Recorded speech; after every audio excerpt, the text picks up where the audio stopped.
Hello students, as we know chapter 2, that is your Microsoft Access 2016. So in this class we will know about how to work in MS Access. So let's start. यहाँ पर मैंने Microsoft Access खोल रखा है. जब आप Microsoft Access खोलेंगे तो आपको कुछ इस टाइप की विंडो दिखेगी. इसमें यहाँ पर ब्लैंक डेटाबेस लिखा हुआ है. इसको मुझे चूज़ करना है क्योंकि मैं कोई नया डेटाबेस क्रिएट कर रही हूँ. अब आप बोलेंगे कि डेटाबेस क्यों? क्योंकि MS एक्सेस में सबसे पहले हमें डेटाबेस क्रिएट करना होता है, तब उसके बाद हम उसके अंदर टेबल क्रिएट करते हैं. ऐसे जैसे कि मैंने आपको बताया है कि माइक्रोसॉफ्ट एक्सेस जो है वो हम डेटाबेस के लिए यूज़ करते हैं. तो सबसे पहले हमें डेटाबेस यहाँ पर क्रिएट करना पड़ेगा. तो यहाँ पर आप देख रहे होंगे कि फाइल नेम लिखा हुआ है डेटाबेस 1. यदि आप चाहें तो आप डेटाबेस 1 को अपना डेटाबेस का नेम बना सकते हैं, बट यदि आप नहीं चाहते हैं तो यहाँ पर आप कोई भी डेटाबेस का नेम आप दे सकते हैं. तो सपोज़ मैं यहाँ पर अपने डेटाबेस का नेम देती हूँ स्टूडेंट. मैंने अपना यहाँ पर डेटाबेस का नेम स्टूडेंट दे दिया है और उसके बाद आप देख रहे होंगे कि मैंने क्रिएट बटन को प्रेस किया है. अब आप यहाँ पे देख रहे होंगे मेरी दूसरी विंडो खुली है MS एक्सेस की, जिसमें आप ये देख रहे होंगे ऊपर आप देखिए जो पिंक कलर की लाइन है इसमें स्टूडेंट लिखा हुआ आ रहा है. वो इसलिए लिखा हुआ आ रहा है क्योंकि मैंने अपने डेटाबेस का नाम स्टूडेंट दिया हुआ है. तो यहाँ पर क्या आ गया है, स्टूडेंट नाम का मेरा डेटाबेस MS एक्सेस में क्रिएट हो चुका है. तो MS एक्सेस में टेबल क्रिएट करने से पहले कुछ MS एक्सेस के पॉइंट्स हैं जो हम जान लेते हैं. तो यहाँ पर जो मैंने अभी ये पिंक लाइन बताई थी इसे हम टाइटल बार कहते हैं. मीन्स मैं आपको बता रही हूँ एक्सेस के, मतलब कि MS एक्सेस के मैं आपको कंपोनेंट्स बता रही हूँ. तो ये जो ऊपर पिंक कलर की लाइन गिवन है ये लाइन आपकी टाइटल बार होती है. टाइटल बार में हमारा डेटाबेस का नेम आता है और आप राइट कॉर्नर में देख रहे होंगे कि यहाँ पर मिनिमाइज़ का बटन दे रखा है, मैक्सिमाइज़ दे रखा है और क्लोज़ का बटन भी दे रखा है. तो ये तो हमारा हुआ टाइटल बार. अब यदि हम नीचे आएँ तो नीचे हम फ़िलहाल अभी होम टैब पे जाते हैं और होम टैब पे ये जो भी हमें दिख रहे हैं, जितने भी ये हमें दिख रहे हैं ये हमारे सब किस में आ रहे हैं, रिबन में. बीच में जितने भी हमारे ये पॉइंट्स दिख रहे हैं ये सब हमारे रिबन में आते हैं और रिबन में हमारे पॉइंट्स ऑब्जेक्ट के बेस पर हमें अपीयर होते हैं. हम जो भी ऑब्जेक्ट चूज़ करते हैं उसके बेस पर रिबन के अंदर ये सारे कीज़ हमें डिसअपीयर और अपीयर दोनों ही होती हैं. मतलब कि यदि हमने करंट जिस ऑब्जेक्ट में काम कर रहे हैं तो उससे रिलेटेड सारे कीज़ हमें अपीयर रिबन में हो जाएंगे. ठीक है, तो ये तो हुआ आपका रिबन. अब आते हैं, आप देख रहे होंगे लेफ़्ट मोस्ट में, यहाँ पर लेफ़्ट में आपको ये दे रखा है, इसे हम नेविगेशन पेन कहते हैं. नेविगेशन पेन मीन्स यहाँ पर जो भी ऑब्जेक्ट हम डेटाबेस में जिस ऑब्जेक्ट पर काम कर रहे हैं उस ऑब्जेक्ट का नेम यहाँ पर आएगा. ठीक है, इसे हम बोलते हैं नेविगेशन पेन. और ये जो आपका बीच का एरिया है इसे हम वर्क एरिया बोलते हैं, जहाँ पर हम काम करेंगे. नेक्स्ट है आपका यहाँ पर दे रखा है टेबल 1. ये जो आपको ये दे रखा है इस टैब को हम कहते हैं ऑब्जेक्ट टैब. मीन्स करंट में हम किस ऑब्जेक्ट में वर्क कर रहे हैं वो ऑब्जेक्ट यहाँ पर मेंशन होता है, वो इस टैब में आता है. इसे हम ऑब्जेक्ट टैब कहते हैं. अब आते हैं, हम थोड़ा नीचे आते हैं. नीचे हमें दे रखी है, देख रहे होंगे आप, ये देखिए नीचे हमें ये दे रखी है स्टेटस बार. स्टेटस बार में आपको नीचे ये दे रखा होगा रिकॉर्ड. हमारे कितने रिकॉर्ड हैं, अभी हमारी पहला ही रिकॉर्ड खुला है तो इसमें 1 ही रिकॉर्ड हमें मेंशन हो रहा है. ठीक है, यहाँ पर यदि हम कुछ सर्च करना चाहते हैं तो वो हम सर्च कर सकते हैं. ये हमारे कौन से हैं, यहाँ पर ये सारे हमें गिवन हैं. रिकॉर्ड की, हमारे करंट जो व्यू चल रहा है उससे रिलेटेड सारी इन्फॉर्मेशन ये हमें नीचे दे रखी है। अब आप और नीचे आएंगे तो हमें नीचे जो दिखेगा वो है स्टेटस बार। स्टेटस बार में हमें ये शो होता है कि करंटली हम किस व्यू में काम कर रहे हैं।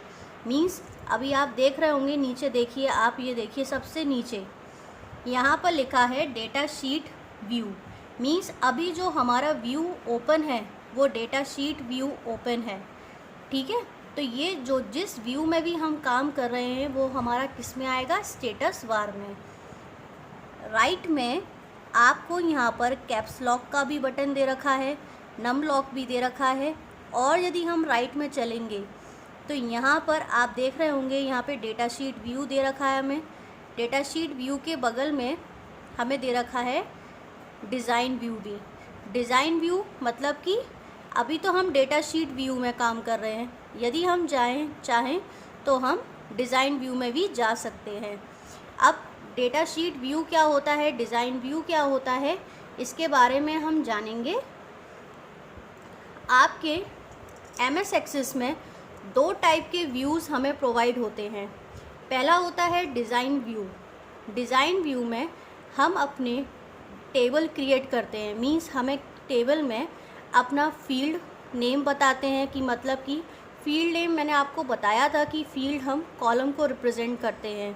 तो फील्ड में मतलब कि हम कौन से कॉलम नेम देना चाहते हैं, अपने टेबल में कौन कौन से कॉलम रखना चाहते हैं, और उन कॉलम का डेटा टाइप क्या होगा वो डिसाइड करना। ये सब हमारा किस में रहता है, डिज़ाइन व्यू में रहता है। अब डिज़ाइन व्यू में भी 2 टाइप्स के होते हैं डिज़ाइन व्यू भी। एक तो होता है field grid line pane. Means field grid line pane में आपको फील्ड के नेम देना होगा और फील्ड की हमें डेटा टाइप देना होगा। जैसे कि आप यहाँ पर देख रहे हैं, ये तो हमारा डेटा शीट व्यू है। हम चलते हैं डिज़ाइन व्यू पे। चलिए अब हम डिज़ाइन व्यू चूज़ करते हैं। हमने डिज़ाइन व्यू चूज़ कर लिया।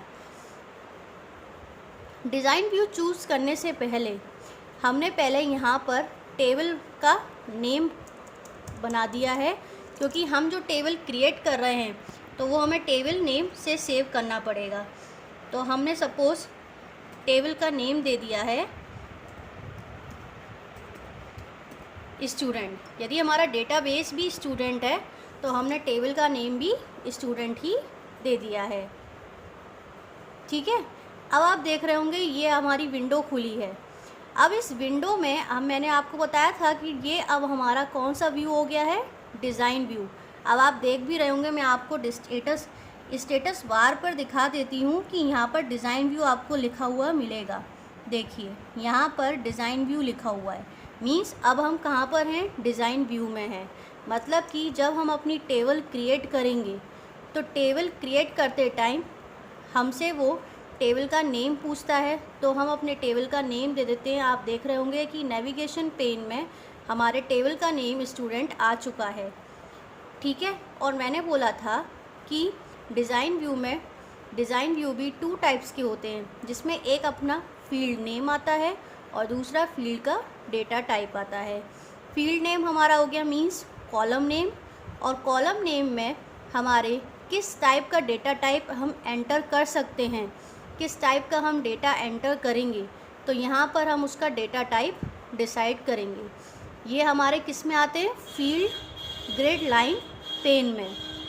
इसके बाद नेक्स्ट जो आता है हमारा वो आता है प्रॉपर्टीज़।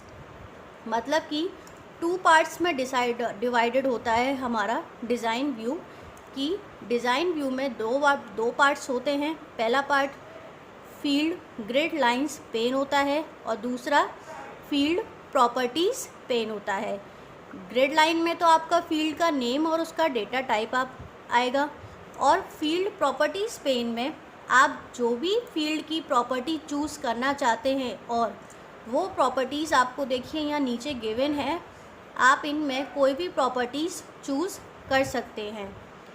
अब नेक्स्ट, ये तो हमने जाना कि डिज़ाइन व्यू क्या होता है और डेटा शीट व्यू क्या होता है। डेटा शीट व्यू में आपकी टेबल पूरी क्रिएट होके आएगी, जो भी मैंने अभी आपको इससे पहले बताया था।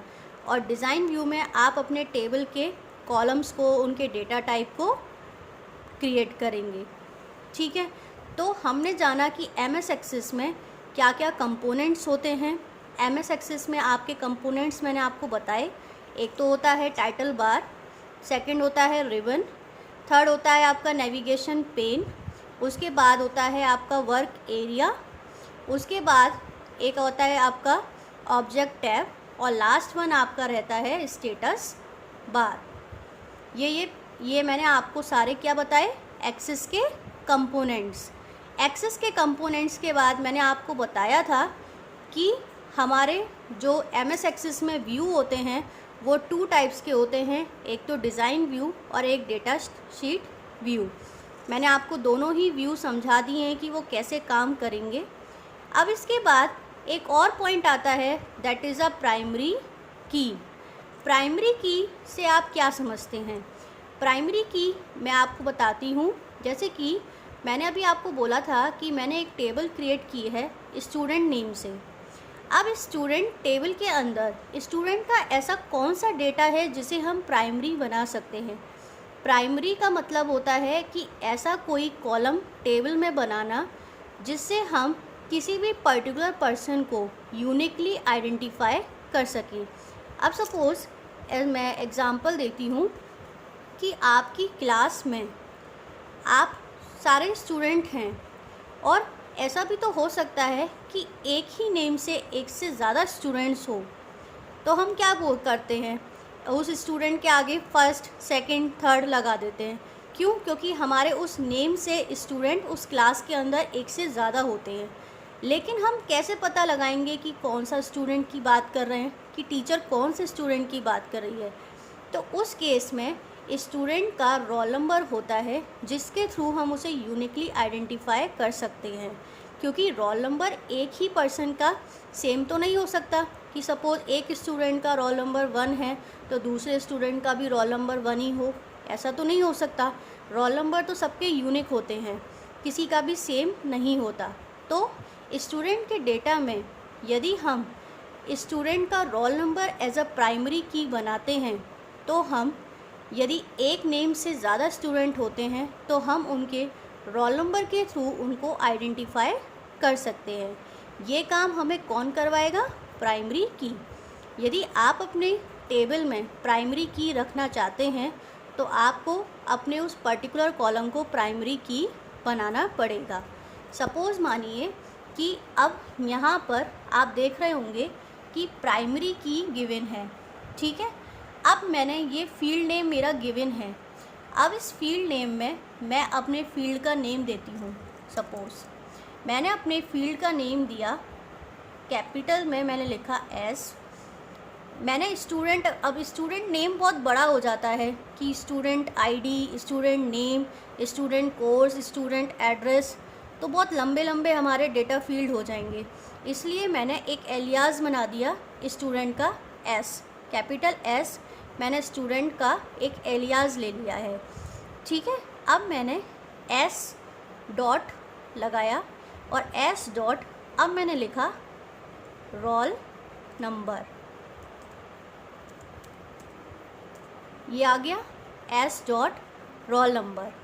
अब एस डॉट रोल नंबर के बाद अब आप मुझे ये बताइए कि रोल नंबर जो है वो, अब मैं स्टूडेंट के रोल नंबर को प्राइमरी की बना सकती हूँ ना। तो अब मैंने स्टूडेंट के रोल नंबर को अब मैं बनाऊँगी प्राइमरी की। तो सबसे पहले तो मैं इस कॉलम को क्या करूँगी, सेलेक्ट करूँगी। मैंने इसको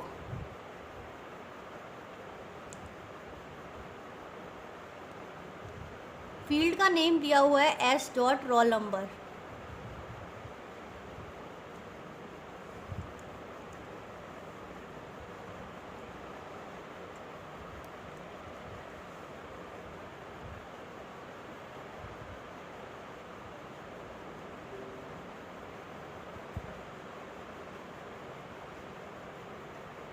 ओके, ये कोई स्पेशल कैरेक्टर नहीं ले रहा है, ठीक है। हम इसको अपना फुल नेम दे देते हैं, स्टूडेंट रोल नंबर।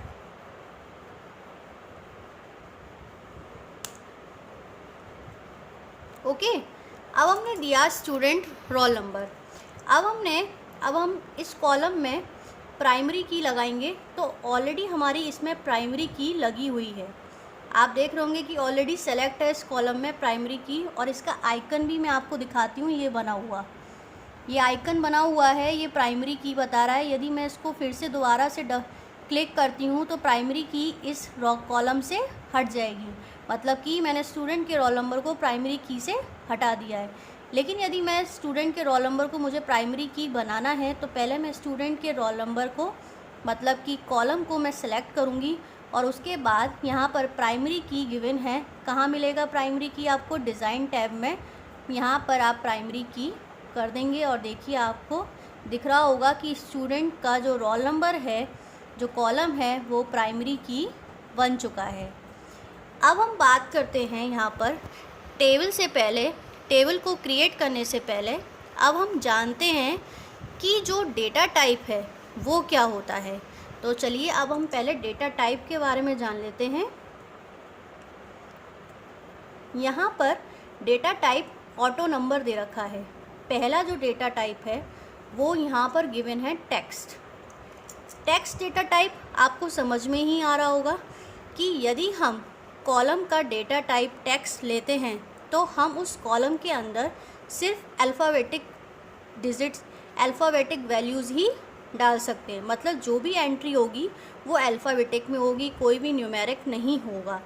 तो टेक्स्ट डेटा टाइप हम इसलिए लेते हैं।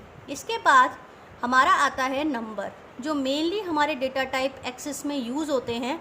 मैं बता रही हूँ आपको नंबर डेटा टाइप से आपको समझ में ही आ रहा होगा कि यदि हमारा डेटा टाइप नंबर है तो हम सिर्फ न्यूमेरिक वैल्यूज़ ही ले सकते हैं।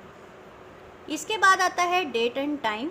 यदि हम date and time data type लेंगे तो इससे क्या होगा कि इस कॉलम के अंदर या तो आपकी डेट ऑफ बर्थ आएगी, या आपकी किसी कंपनी में आप जॉब करते हैं तो date of joining, date of leaving, ठीक है, या फिर डेट भी आ सकती है, ठीक है।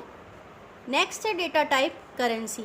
यदि आप किसी की भी करेंसी, मतलब कि प्राइस है, इस टाइप की यदि वैल्यूज़ आपको स्टोर करानी है तो आप करेंसी डेटा टाइप रखेंगे, क्योंकि करेंसी उसके अकॉर्डिंग ही आपके जो प्राइस है उसको कन्वर्ट कर देगी। इसके बाद आता है ऑटो नंबर। ऑटो नंबर होता है, दो चीज़ आ गई हैं यहाँ पर, एक तो नंबर और एक ऑटो नंबर। नंबर तो होता है न्यूमेरिक वैल्यूज़ स्टोर करने के लिए, और ऑटो नंबर क्या होता है?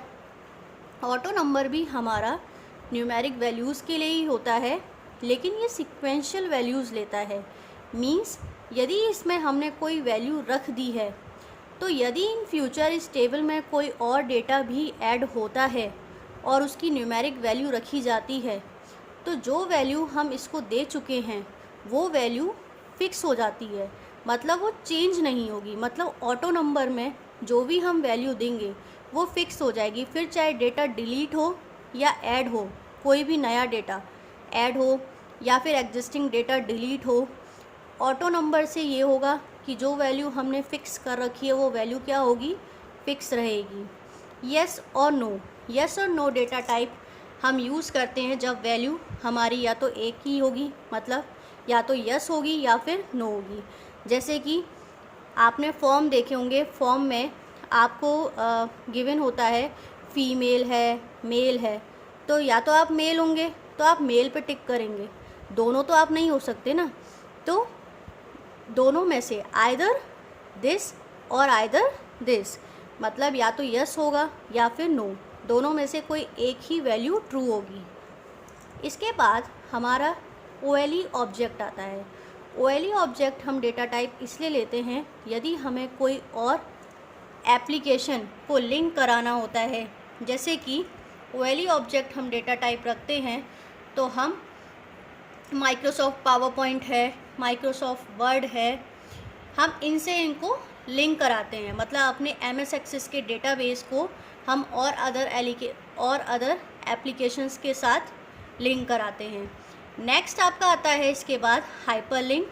हाइपरलिंक आपको समझ में आ रहा होगा। एक लैंग्वेज होती है हाइपरलिंक मार्कअप लैंग्वेज,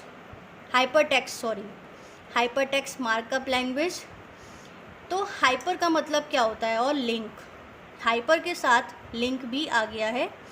तो हाइपर लिंक मीन्स होता है कि एक पेज से जब हम दूसरे पेज पर कनेक्ट होते हैं, मतलब कि एक पेज को लिंक कराना किसी दूसरे पेज के साथ, उस केस में हम hyper link data type use करते हैं। ओके, नाउ नेक्स्ट आपका पॉइंट आता है दैट इज़ अटैचमेंट। अटैचमेंट क्या होता है? जब हमें अपने डेटाबेस के साथ मीन्स अपने टेबल के साथ हमें कोई भी इमेजेस को अटैच कराना हो या किसी ऑडियो को अटैच कराना हो, पिक्चर को अटैच कराना हो, तो हम अटैचमेंट डेटा टाइप यूज़ करते हैं। नाउ अब हम और डेटा टाइप देख लेते हैं। और कोई डेटा टाइप रह गया है लुकअप विज़ार्ड। ये सबसे इम्पॉर्टेंट डेटा टाइप है और मोस्टली ये वाला डेटा टाइप यूज़ होता भी है। और अभी हम अपनी स्टूडेंट की जो टेबल क्रिएट करेंगे उसमें हम इस डेटा टाइप को यूज़ भी करेंगे। लुकअप विज़ार्ड मीन्स होता है जब आपको अपने कॉलम में मल्टीपल वैल्यूज़ रखनी हो। मीन्स जैसे कि आपकी स्ट्रीम हो गई, जब आप 11th क्लास में आते हैं तो आपके पास चॉइस आती हैं कि आपको PCM लेना है कि PCB लेना है।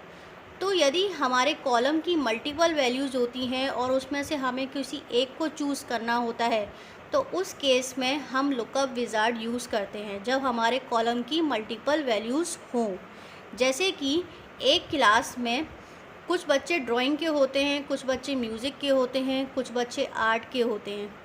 तो हम यदि स्टूडेंट का डेटा बना रहे हैं तो उस स्टूडेंट के डेटा में ऐसा तो है नहीं है कि ड्राइंग वाले अलग रखें, म्यूज़िक वाले अलग रखें, आर्ट वाले अलग रखें। अब हमें ये लुकअप विज़ार्ड ने एक फैसिलिटी प्रोवाइड की है कि इससे हम मल्टीपल वैल्यूज़ अपने ऑप्शन में रख सकते हैं और जो स्टूडेंट ने जो सब्जेक्ट चूज़ किया है हम उसके हिसाब से उसकी एंट्री कर सकते हैं। तो अब हम यदि कोई भी कॉलम, यदि हम इसको मान लेते हैं एडिशनल सब्जेक्ट, एडिशनल सब्जेक्ट में हमने माना जैसे ड्राइंग, म्यूज़िक, आर्ट, ये तीन हमने लुकअप विज़ार्ड के थ्रू हमने ये मल्टीपल वैल्यूज़ अपने कॉलम में सेट की। अब जिस स्टूडेंट ने जो भी सब्जेक्ट लिया होगा ड्राइंग, म्यूज़िक और आर्ट में, उसमें से हम उसके लिए ऑप्शन पर क्लिक कर देंगे जिससे कि उसके पास ड्राइंग सब्जेक्ट चूज़ हो जाएगा। तो मेन जो पर्पज़ है लुकअप विज़ार्ड का वो ये है कि कॉलम में यदि हमें मल्टीपल वैल्यूज़ रखनी है तो हम लुकअप विज़ार्ड यूज़ करते हैं। ठीक है। नाउ आज की क्लास में हमने ये जाना कि एक्सेस में क्या क्या कंपोनेंट्स होते हैं, एक्सेस में प्राइमरी की कैसे यूज़ करेंगे, या एक्सेस में हमारे डेटाबेस के कितने व्यूज़ होते हैं। जो मैंने आपको बताया 2 टाइप्स ऑफ व्यूज़ होते हैं, that is design view and data sheet view. Okay, data type क्या होते हैं मैं आपको डेटा टाइप भी बता चुकी हूँ कि आप अपने कॉलम में किस टाइप का डेटा यूज़ करेंगे वो कौन डिसाइड करता है, डेटा टाइप। ओके, तो आज हमने जो बेसिक पॉइंट्स हैं एक्सेस में जिन पर हम वर्क करने वाले हैं आगे, वो हमने आज जान लिए हैं कि हमें क्या क्या करना है। तो अब हम अपनी नेक्स्ट क्लास में ये सीखेंगे कि टेबल को कैसे क्रिएट करते हैं MS एक्सेस में, उसमें यदि हमें कोई न्यू डेटा ऐड करना है तो वो हम कैसे करेंगे, डिलीट कैसे करेंगे, अपडेट कैसे करेंगे, या फिर अभी तो ये था कि डेटा को डिलीट करना है, अपडेट करना है, उसको हमें एडिट करना है। और उसके साथ साथ हम ये भी सीखेंगे कि यदि टेबल में किसी पर्टिकुलर कॉलम को हमें डिलीट करना है या कोई न्यू कॉलम हमें इंसर्ट करना है या किसी कॉलम का नेम हमें रीनेम करना है, मतलब उसका नेम चेंज करना है या मॉडिफाई करना है, मतलब कॉलम की पोजीशन को दूसरी जगह लगाना है, तो ये सारी चीज़ें हम अपने नेक्स्ट क्लास में MS एक्सेस की नेक्स्ट क्लास में हम इन सब चीज़ों पर वर्क करेंगे, टेबल क्रिएट करना और ये सब। आज मैंने आपको MS एक्सेस के बेसिक पॉइंट्स थे वो बताए थे जिन पर हम आगे काम करेंगे, जिनका आपका जानना बहुत ज़रूरी था। तो आई होप स्टूडेंट आपको आज जो मैंने क्लास में समझाया है वो समझ में आया होगा। Thank you.